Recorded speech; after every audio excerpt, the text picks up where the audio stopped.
আপনারা যারা civil surgeon কার্যালয়ে নিয়োগ পরীক্ষায় অংশগ্রহণ করবেন তাদের জন্য আজকের এই ভিডিওতে থাকছে নিয়োগ পরীক্ষার সাজেশন, প্রশ্ন প্যাটার্ন, বিগত সালের প্রশ্ন নিয়ে বিস্তারিত আলোচনা। আশা করি ভিডিওটি প্রথম থেকে শেষ অবধি দেখবেন এবং চ্যানেলটি অবশ্যই সাবস্ক্রাইব করে রাখবেন। এখানে একটা কথা বলে রাখি, স্বল্প সময়ে ভালো একটা প্রস্তুতি চাইলে সিভিল সার্জন জব রিভিউ এই বইটির পিডিএফ আমাদের কাছ থেকে সংগ্রহ করে নিতে পারেন। পিডিএফ এর মূল্য 40 টাকা। যারা নিতেছেন তারা এই নাম্বারে হোয়াটসঅ্যাপের মাধ্যমে যোগাযোগ করে পিডিএফটি সংগ্রহ করে নেবেন। এটা স্ক্রিনশট দিয়ে এই নাম্বারে হোয়াটসঅ্যাপে পাঠিয়ে দেবেন। এই পিডিএফে কি আছে? এই পিডিএফে সিভিল সার্জন কার্যালয়, স্বাস্থ্য সহকারী সহ অন্যান্য পদের যে প্রিভিয়াস কোশ্চেন আছে, বিভিন্ন জেলার প্রিভিয়াস কোশ্চেন আছে, সেই কোশ্চেনের সমাধান দেওয়া আছে প্রায় 100 পেজের মতন। আপনি টোটাল পিডিএফটা কভার করতে পারলে রিটেন পরীক্ষা এবং এমসিকিউ পরীক্ষায় যে প্রশ্নগুলো আছে সেই প্রশ্ন টোটাল একটা সলিউশন পেয়ে যাবেন। তবে এইখান থেকে 100% কিন্তু প্রশ্ন কমন পাবেন না। 100% প্রশ্ন কমন পেতে হলে আপনাদের এই যে পিডিএফগুলো দেখানো হচ্ছে এইগুলো পড়তে হবে। আচ্ছা, এই বিষয়ে আরো প্রমাণ আপনাদের পরে দেব, কিন্তু আপনাদের এখানে কিছু কথা বলে রাখি যে আপনাদের যে প্রশ্ন, এই প্রশ্নের সমাধান এই ভিডিও শেষে আলোচনা করব, কিন্তু তার আগে আলোচনা করব কোন কোন টপিকস বললে আপনি 100% প্রশ্ন কমন পাবেন। আচ্ছা আসি, বাংলার জন্য এই টপিকসগুলো পড়বেন, এর বাইরে কিছু পড়তে যাবেন না। কোথায় থেকে পড়বেন সেটা আপনারা নিজেরা জানেন, হয়তো নিজেদের যদি কোনো বই থাকে সেখান থেকেও পড়তে পারেন, অথবা আমাদের বাংলা পিডিএফ থেকে পড়ে নিতে পারেন। ইংরেজির জন্য এই টপিকসগুলো পড়বেন, এখন আপনাদের নিজস্ব কোনো বই থাকলে সেখান থেকে পড়তে পারেন, অথবা আমাদের ইংরেজি পিডিএফ থেকে পড়ে নিতে পারেন। গণিতের জন্য নবম শ্রেণীর গণিত অবশ্যই A to Z শেষ করবেন, এর বাইরে কোনো বিকল্প নেই। নবম শ্রেণীর গণিত যদি বেসিক সহ A to Z শেষ করতে পারেন, গণিত যেভাবে প্রশ্ন আসুক সেভাবেই আপনারা পাস করতে পারবেন। আর যদি নবম শ্রেণীর গণিত বই সংগ্রহ করার মতন অ্যাবিলিটি না থাকে তাহলে আমাদের গণিত পিডিএফটি সংগ্রহ করে নিয়ে পড়তে পারেন। আর সাধারণ জ্ঞানের ক্ষেত্রে সাম্প্রতিক সাধারণ জ্ঞান, নিজের জেলা সম্পর্কিত এবং প্রিভিয়াস কোশ্চেন ব্যাংক পড়লেই হবে। এই টোটাল প্যাকেজটা যদি আমাদের কাছ থেকে সংগ্রহ করে নিতে চান তাহলে এটা আপনারা স্ক্রিনশট দেবেন। এই স্ক্রিনশটটা আমাদের এই নাম্বারে হোয়াটসঅ্যাপে পাঠিয়ে দিয়ে বলবেন যে আমাদের এই সবগুলো বইয়ের পিডিএফ লাগবে। সবগুলো বইয়ের পিডিএফ এর মূল্য কিন্তু 100 টাকা। এখান থেকে 100% প্রশ্ন কমন পাবেন। এখন অনেকেরই প্রশ্ন যে শিওর কি কমন আসে?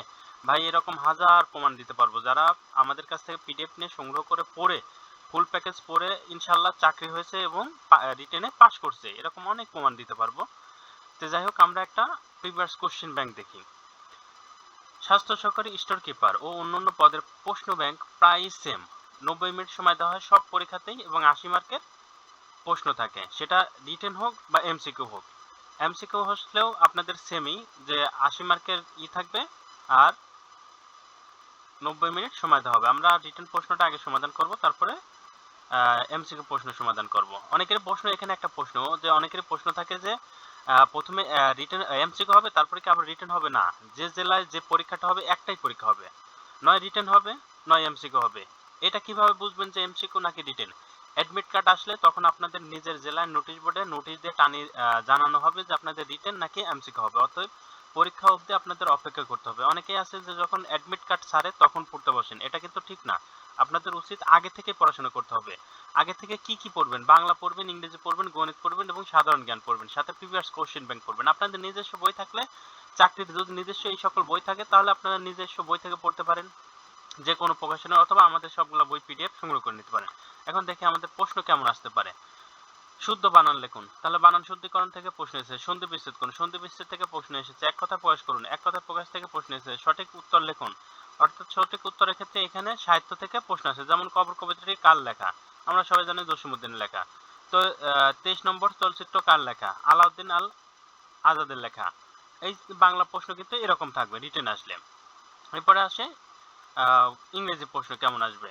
Feel in the blanks with suitable word. Suitable word মানে এখানে আপনার আর্টিকেল, প্রিপোজিশন এবং রাইট ফর্ম অফ ভার্ব থেকে প্রশ্ন আসবে। ঠিক এরকম গ্যাপ দেওয়া থাকবে, যেমন একটা গ্যাপ দেখি, হি ডাইড কলেরা, সে কলেরায় মারা গেছে, এখানে প্রিপোজিশন অফ বসবে।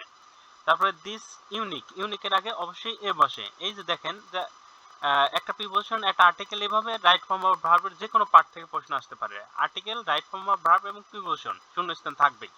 এই তিনটা টপিকের যে কোনো একটা টপিক থেকে প্রশ্ন আসবেই। ট্রান্সলেশন, ট্রান্সলেশন থেকে অবশ্যই প্রশ্ন আপনাদের আসবে। Correct the following sentence, sentence correction থেকে অনেক সময় প্রশ্ন আসে, অনেক সময় আসে না। এরপরে প্যারাগ্রাফ, প্যারাগ্রাফ অনেক সময় আসে, অনেক সময় আসে না।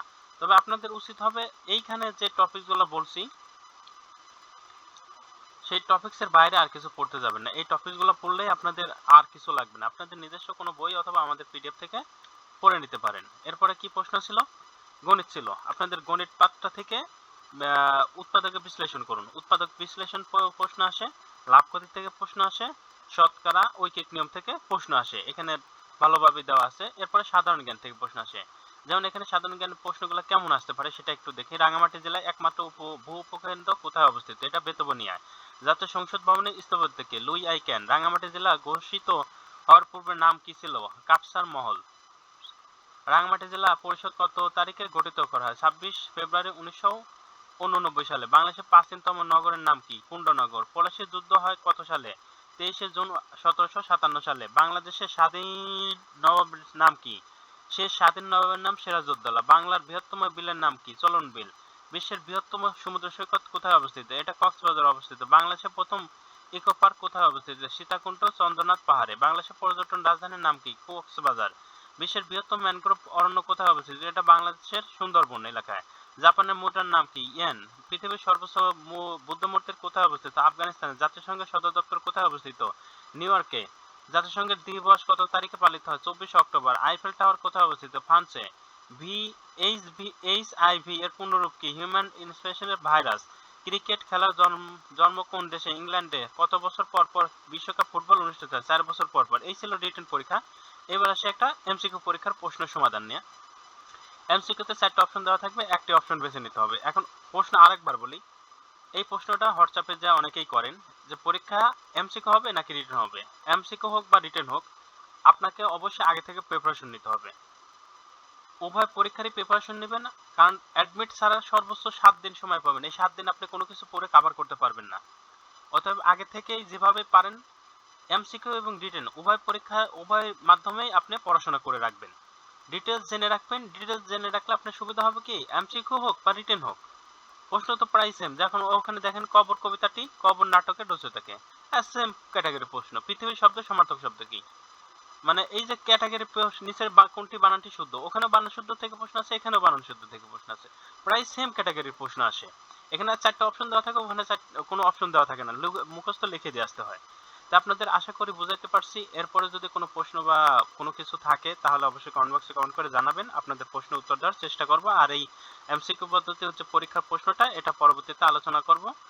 আর আপনাদের পরীক্ষা এমসিকিউ নাকি রিটেন হবে সেটা আপনাদের অ্যাডমিট আসার পর আপনাদের নিজস্ব সিভিল সার্জন কার্যালয় নোটিশ বোর্ডে জানিয়ে দেবে। ধন্যবাদ।